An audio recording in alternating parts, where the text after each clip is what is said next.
UN Declaration of Human Rights. As a special treat for you today, thanks to the magic of time travel, Eleanor Roosevelt will be coming to visit our classroom to answer some of your questions. She can answer any questions you have. As you remember, hopefully, Eleanor Roosevelt was born on October 11, 1884, and was married to former President Franklin Delano Roosevelt. While he was president, she was very politically involved, especially with the rights of women and discrimination towards minorities. He passed away at age 63 during his presidency. It was a big event in history because we were in the middle of World War II. He was the only president to serve more than 2 terms. He served 4. Sally, you have a question?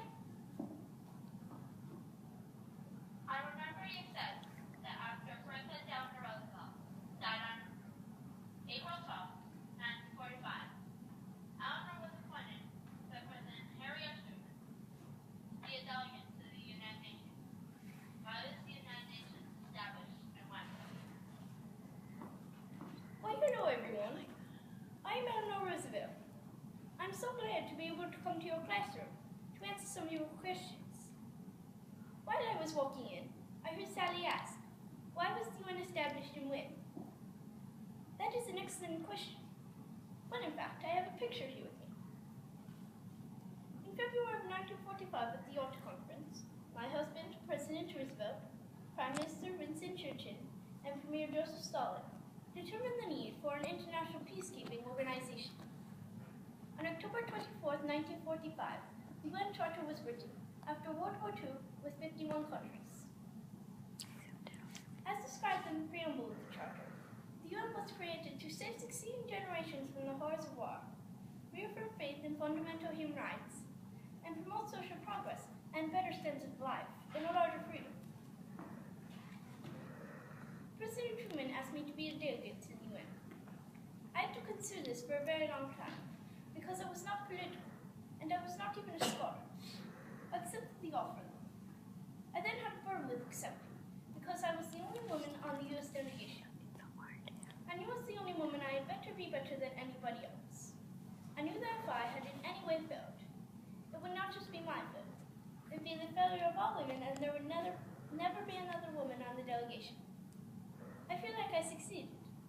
I was unanimously elected chair of the Universal Declaration of Human Rights Drafting Committee, the Human Rights Commission. The members were from China, Australia, Chile, the US, Canada, United Kingdom, France, Lebanon, and the USSR. As you may or may not know, the USSR or Soviet Union no longer exists. It is now several countries such as Russia, Ukraine, Uzbekistan, Kazakhstan, and so on. Yes, Elmer. What is the Universal Declaration of Human Rights? The Universal Declaration of Human Rights, or UDHR, is an international bill of rights written for human rights. Everyone was starting to forget about human rights, and that was becoming an issue. And the Charter of the UN didn't have many rights in it, so we created the Declaration. It has a preamble and 30 articles, with economic, social, civil, political, and cultural rights. It isn't a legally binding document, so 2 covenants were created to enforce it. On December 9th into December 10th, 1948, is when we finished the final drafting. Committee 3, who was helping us with the final drafting, called us for a late night session. That day we stayed working until 3 a.m. on December 10th. That day we showed to the General Assembly, and it was approved. December 10th is now known as Human Rights Day. Yes, young lady. What rights are in the UDHR? There are many rights in many articles of the UDHR. In fact, I have a copy of the Declaration here with me. This is what it looks like. Some examples of rights are Article 1, which says all human beings are born free and equal in dignity and rights. They are endowed with reason and conscience and shall act towards one another in a spirit of brotherhood. Article 3 says everyone has the right to life, liberty, and security of person. Article 5 says no one shall be subjected to torture or cruel, inhuman, or degrading treatment or punishment. Article 17 says everyone has the right to own property alone as well as in association with others. And Article 28 says everyone is entitled to a social and international order in which the rights and freedoms set forth in this declaration can be fully realized. Are there any more questions? No? Well, it's getting late anyway, so I must go. I was so glad to be able to come to your classroom today. And it is so amazing to see that even generations after the Declaration was written, people still care about it. Well, thank you, Ms. Schwenk, for having me today, and enjoy the rest of your day, children. Goodbye.